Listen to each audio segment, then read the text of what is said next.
یہ نگرانی کا جو عمل ہے یہ روکنے آپ نہیں کر سکتے. اچھا بظاہر تو اس کی بڑی بلے بلے ہوئی کہ جی شخصی آزادی اور فلاں اور یہ بڑا ان کو روک دیا تو سارا، لیکن اس کا ہوا کیا؟ ہمارے ملک میں روز شہید، ابھی آپ کا یہ ویلوگ کرنے سے پہلے میں نے ابھی پاک افغان بارڈر کی جو خبر ہے وہ اپنے چینل پہ بریک کی ہے اور بتایا اس کی تفصیلات. دہشت گرد ہیں جو خارج ہیں وہ حملہ آور تھے اور سیکورٹی فورسز کے ساتھ ان کی جھڑپ ہوئی ہے. تو 5 خارج مارے گئے ہیں، 4 زخمی ہوئے، 3 ہمارے جو جوان ہیں وہ شہید ہوئے. تو اب یہ جو دہشت گردی کی جنگ ہے اس کا فیز ہے. خیبر پختونخوا بہت زیادہ اس وقت اس میں متاثر ہے، بلوچستان کا بھی سب کو پتا ہے. تو اس کا توڑ کیسے ہے؟ انٹیلیجنس ایجنسیز نے کیسے کام کرنا ہے؟ ان ملک دشمنوں کو کیسے پکڑنا ہے؟ ان کی سرویلنس کریں گے نا. تو ہائی کورٹ نے جناب اس ایک معاملے کے لیے اس سارے عمل کو روک دیا.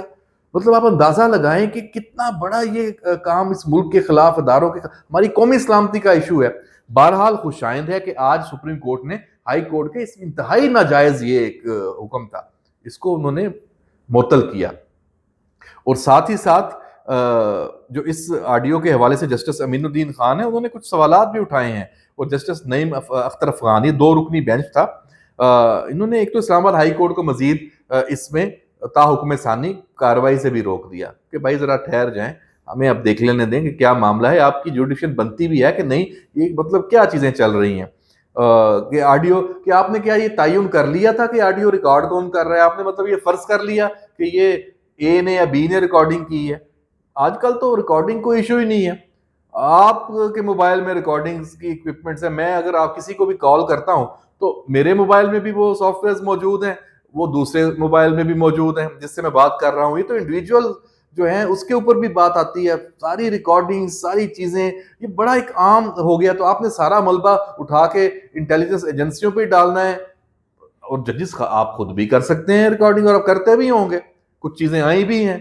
تو یہ عجیب، یہ بڑا اچھا سوال اٹھایا کہ آپ کے پاس کیا ثبوت تھا کہ یہ ریکارڈنگ کون کر رہا ہے. تو بہرحال اس میں انکوائری کمیشن کی بھی بات ہوئی کہ سپریم کورٹ نے سچ جاننے کے لیے انکوائری کمیشن بنایا، اسے سٹے دے دیا. اور اب جو آڈیو لیکس کیس ہے آج تک سپریم کورٹ میں مقرر ہی نہیں ہوا. پارلیمان نے سچ جاننے کی کوشش کی تو اسے بھی روک دیا گیا. پارلیمان کے کردار کو تو عدلیہ نے بالکل ہی فارغ کر رکھا ہے. مطلب یہ آج، اچھا یہ سپریم کورٹ میں جسٹس نعیم اختر افغان نے جو یہ بات کی ہے، یہ اس ملک کا سب سے بڑا المیہ ہے. سپرمیسی ہے کس کی؟ آئین میں بالادست ہے کون؟ پارلیمان ہے. فیصلے اس نے کرنے ہیں، لیکن اس کو عضو معطل بنا کے رکھ دیا ہماری عدلیہ نے. مطلب وہ جو کوئی کام کرتے ہیں ان کو روک دیتے ہیں. بھائی آئین میں ایون کوئی تشریح کے نام پہ آپ آئین میں نئی آپ ترامیم بھی کر دیتے ہیں، نیا آئین لکھ دیتے ہیں، نئی شکیں. پچھلے جو کچھ کیسز ہیں ابھی حال ہی میں مخصوص نشستوں والے معاملے میں سب نے دیکھا ہے، اس میں بھی جو 2 ججز نے اپنا فیصلہ، اقلیتی فیصلہ جسے کہہ لیں، اختلافی نوٹ کہہ لیں، اس میں سب کچھ واضح کیا. اس کا جواب کسی کے پاس نہیں ہے. تو یہ جو معاملہ ہے یہاں پہ یہ اس آڈیو لیکس کیس میں بھی سپریم کورٹ نے جو انٹروین کیا ہے، جو 2 رکنی بینچ نے، یہ یہاں اب یہ لڑائی اب دیکھتے ہیں آگے کیسے چلتی ہے. ہائی کورٹ بھی کھل کے سامنے ہے، جسٹس بابر ستار سے لے کے اور دیگر جو ججز ہیں. سپریم کورٹ میں بھی کچھ ججز ہیں، ان کی گروہ. تو ابھی کیا ہو رہا ہے؟ میں یہ سمجھتا ہوں کہ یہ جو فیض حمید کا کورٹ مارشل چل رہا ہے اور یہ پورا نیٹ ورک یہ انویل ہو رہا ہے، اس کے اوپر چیزیں آ رہی ہیں، اس میں جو جوڈیشری کا رول ہے، جو عدلیہ میں ایک تقسیم ہے، وہ بھی واضح ہو رہی ہے کہ اس نیٹ ورک کے حامی کون ہیں اور مخالف کون ہے، یا ریاست کے ساتھ یا عدلیہ کے ساتھ کون چل رہے ہیں. تو یہ چیزیں بڑی خوفناک ہیں. اس کا مطلب یہ ہوا کہ ابھی خوف پیدا ہو گیا ہے کہ باقیوں کا کچا چھٹا بھی آئے گا. تو اس میں پھر آ جائے گا جی یہ توہین عدالت ہے، آپ اس کو کرنے. لیکن میں سمجھتا ہوں معاملہ توہین عدالت سے آگے چلا گیا. بھائی ابھی تو فی الحال تو یہ طے کریں کہ اب یہ ڈیبیٹ ہونی چاہیے. اگر فوج کے اندر جو اعلیٰ عہدیداران ہیں، جو جرنیلز ہیں، ان کے نیچے پورا نیٹ ورک ہے، وہ اس کو دیکھا جا رہا ہے، وہ اس کے انکشافات ہو رہے ہیں، اس کو پکڑا جا رہا ہے. میڈیا کے اندر اس نیٹ ورک میں اور جتنے فریق شامل ہیں، انتظامیہ کے جو افسران ہیں، پارلیمنٹ میں سیاسی جماعتوں میں کوئی بات آ رہی ہے، سیاسی لیڈرشپ کی بات آ رہی ہے، 9 مئی کی بات کریں تو پی ٹی آئی کی بات آ رہی ہے. تو عدلیہ کوئی صرف اکیلی آسمان سے تو نہیں اتری ہوئی. سائن میں تو پھر 4 ستون ہے, عدلیہ بھی جسٹ ایک ستون ہے.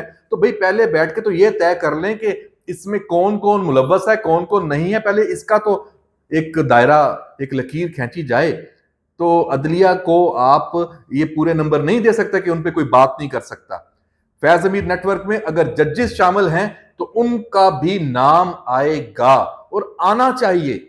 ان کو چھوٹ نہیں ہونی چاہیے کہ وہ چونکہ عدلیہ سے ان پہ کوئی بات نہیں کر سکتا اور توہین عدالت کا آپ ڈرامہ کر دیں یا آپ اس کا سہارا لے لیں اور کسی کو بولنے نہ دیں.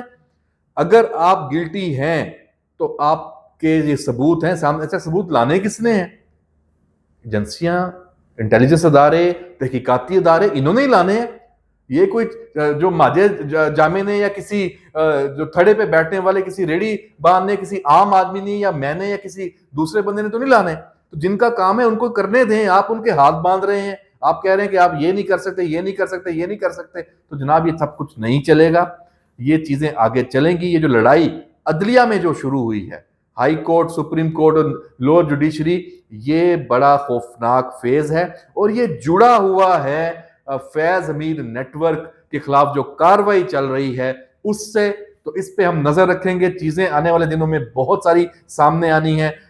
میرے پاس ایک انفارمیشن یہ بھی ہے کہ پورے ملک میں 100 سے زیادہ فرنٹ مین تھے جو مال پانی اکٹھا کر رہے تھے اس فیض امیر نیٹ ورک سے. اور وہ صرف ان فیض امیر نیٹ ورک کے جو یہ جو ملٹری سے ریلیٹڈ ریٹائرڈ افسران ہیں ان تک ہی نہیں جا رہا تھا, اس کا بڑا حصہ جوڈیشری کے اوپر بھی جا رہا تھا. یہ بھی الزامات موجود ہیں.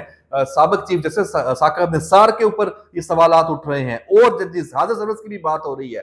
تو جناب یہ جو نیٹ ورک تھا, یہ جو فرنٹ مین تھے, یہ آپ اور ہم ان کو اس طرح, کیونکہ یہ پاپولر نہیں تھے, یہ بزنس مین بھی ہوں گے, یہ کمیونٹی میں ہوں گے, تو انہوں نے مال اکٹھا کیا ہے. ان میں سے کتنے لوگ منہ کھولیں گے یہ دیکھنے کی بات ہے. اس پہ ہم ضرور بات کریں گے. جو میرے پاس انفارمیشن ہے میں کوشش کروں گا کہ اس میں کچھ مصدقہ چیزیں جب سامنے آ جائیں تو اگلے ویلاگ میں یا کسی اگلے پروگرام میں اس پر میں ضرور بات کروں گا. اور باقی جو لوگ ہیں جو اس پہ نظر رکھے ہوئے ہیں وہ بھی یقیناً اس کو دیکھیں گے اور بات کریں گے. یہ پہلو بھی سامنے آنے والا ہے.